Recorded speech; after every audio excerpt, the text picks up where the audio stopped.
Welcome to a very special edition of City Talk. We are honored to have the legendary outgoing City Council person, Darlene Harris, is with us today. Darlene, thanks so much for doing the program.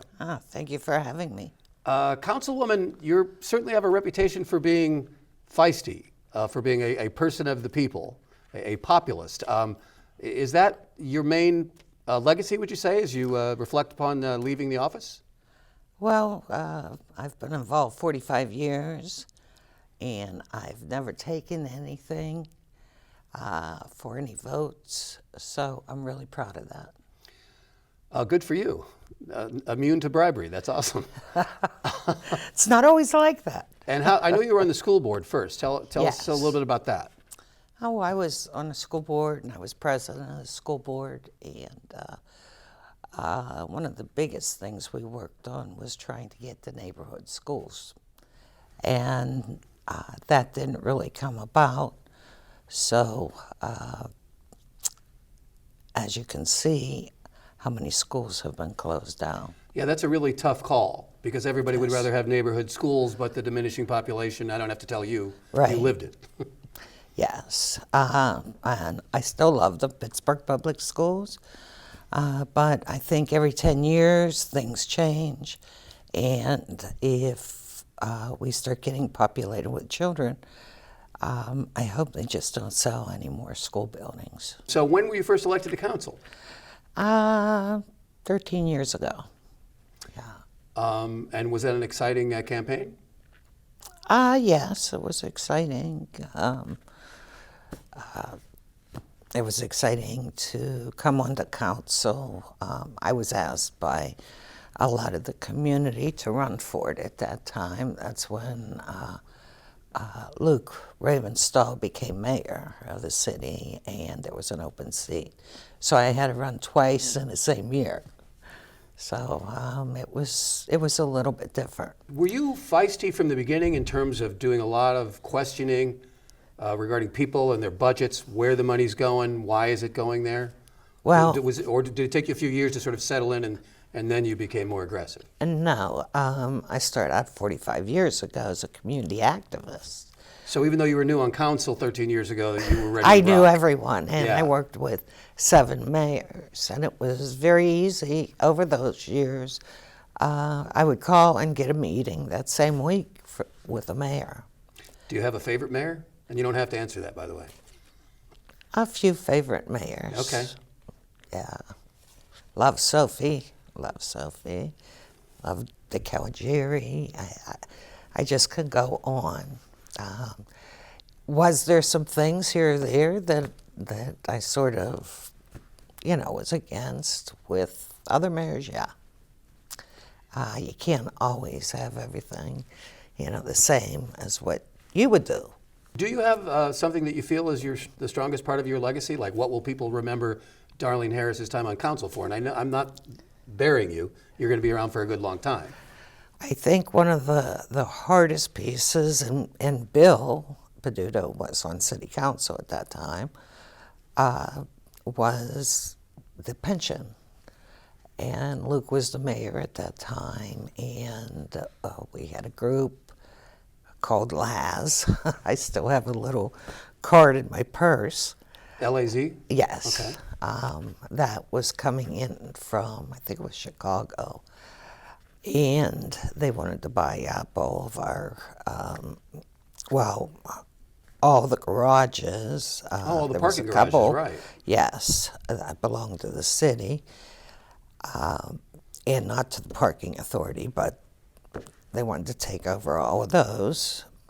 And what the heck are they? I'm blanking out. They put the money in the What are they, the meters? the Yeah, meters. Okay, the meters. Sure, we'll call them and that. they wanted to take all of that over. And, when I looked around where they have done this in other areas, I mean, people were paying up to $50 to park. So this would not have been a good change for the citizens of the city of Pittsburgh. No, because everything would have turned private, and council wouldn't have had any say. The mayor's office wouldn't have anything to say. They could just keep raising prices, nothing anybody could do. Right. So we tried a council controller plan, and that didn't work. And I was sitting there with Michael Lamb and the other members of council. Now, we could not sit 5 in a room, so, you know, a lot of this time we had 3, 3, and 4. Or not 3, 3, 3, 3, and 3 in the rooms. And we're talking about this. It went in, we had to come up with $200 million by December 31st, or the state was going to take our pension plan over, which would have hurt many, many people in the city of Pittsburgh. So how did you come up with that money? Well, once we couldn't do the council controller plan, I looked at it as I look at my own checkbook at home, and I decided, well, what if we just made the payments? You know, what if we made payments to come up with 200? And that would also be with the garages, and then there would be this put together where council could not touch, nor the mayor could touch that money until that $200 million was paid off. But yet be able to have money still coming into the city, which wouldn't feel a loss to the city. So it was paying for 31 years to pay off the $200 million. So that money was all set aside, and you couldn't touch any of that garage money, nor the 2 garages. They were sitting there as collateral. So we put it all together, and the state said yes. And we actually kept the parking authority. It belongs to us. And what happened is we knew we were building other garages, and this tax money would be coming out of those garages to make up for the money that we had to wait to pay for 31 years, which happened, and we're doing very, very well with that right now. So thank goodness you staved off those thieving bandits from Chicago. Yes. I mean, all they wanted is our garages and our meters. It wasn't very pretty at all. We're talking with legendary outgoing city council person Darlene Harris, and we'll be back with more of a conversation on City Talk in a moment.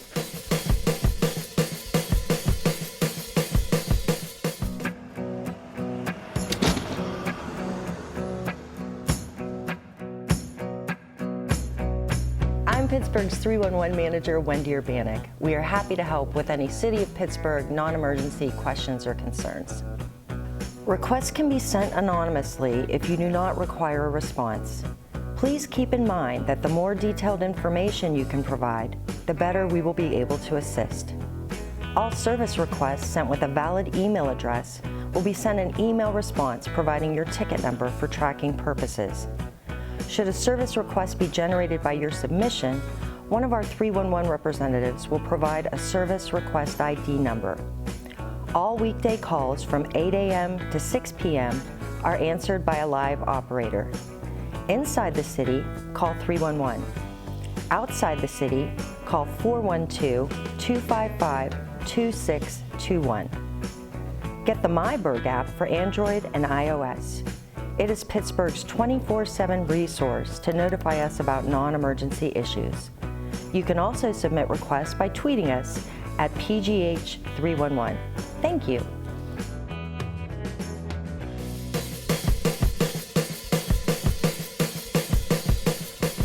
Back on City Talk with legendary outgoing city council person Darlene Harris. Do you prefer city council person, city council woman? Woman. Woman it is. Thank you. When I came here in 1996, there weren't nearly as many good restaurants, for example. I realize that's not the focus of your time in public service, but it seems like it's changed actually quite a bit to some degree. Would you agree with that? And what do you think about the changes?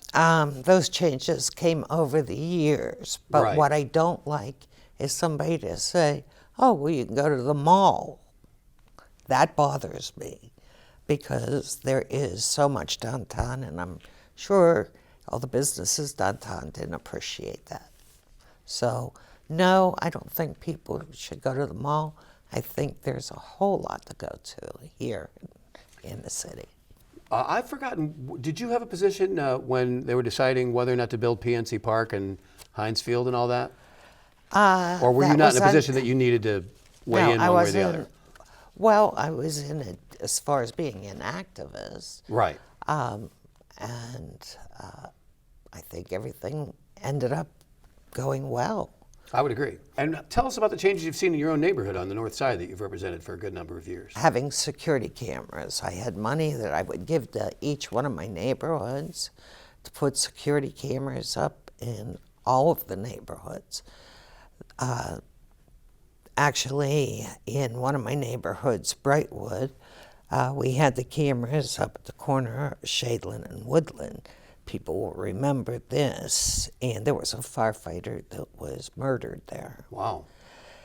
And Was captured with those cameras? Was captured with those cameras, and the police used what was on the cameras to be able to find a person that murdered that firefighter. It's funny, I can remember when the city started first talking about putting cameras everywhere. And some people, including I, had some second thoughts because I thought, well, what is this? Orwellian Big Brother is watching. But the world is so crazy, it really is a necessity these days, isn't it? Yes. And what I would do is, and this was just in my district, is just give money to each of the neighborhoods. It was a set of 4 cameras that they would put up. If they put up the 4, then I would give them more money to put up another 4 cameras. So, believe it or not, there were some neighborhoods that still didn't put the cameras up. And there were other neighborhoods that couldn't wait till the 4 were up to get money to do the next 4. What are your concerns about the future, just going forward? The city, it's come a long way, but it's losing population, or it's stagnant as opposed to other cities, which are apparently gaining population, or so I've read. Well, I would like to see the homes being taken care of and rebuilt in the communities. I think they have done a lot of building for people that would like to rent, but I also think that more needs done in the communities, with housing. And we need affordable housing, I'm sure you and everyone agrees. Obviously. Yes. I don't know, though. Affordable housing seems to be unaffordable to a lot of people, too. So I don't know if you'd call it affordable. I understand. Now, do you feel wistful leaving the council, or do you feel like you've done enough and maybe you can, relax a little bit? Well, I feel like I'm at that age where I was really debating whether I wanted to run or not, but I wanted someone to go into that office and to be able to help them along the way with the 45 years experience I have. I don't know what's going to happen with that. Are you available if the council person who's elected wants your advice? It depends. Okay. Depends on what the advice is and how they solicit you, I'm sure. But you were asking about things in the neighborhood. Yeah. I worked with Luke Ravenstall on the Riverview Park soccer field, and actually another building was supposed to go in there for the seniors and also for Boy Scouts, Girl Scouts, Boys and Girls Clubs, so they could go there.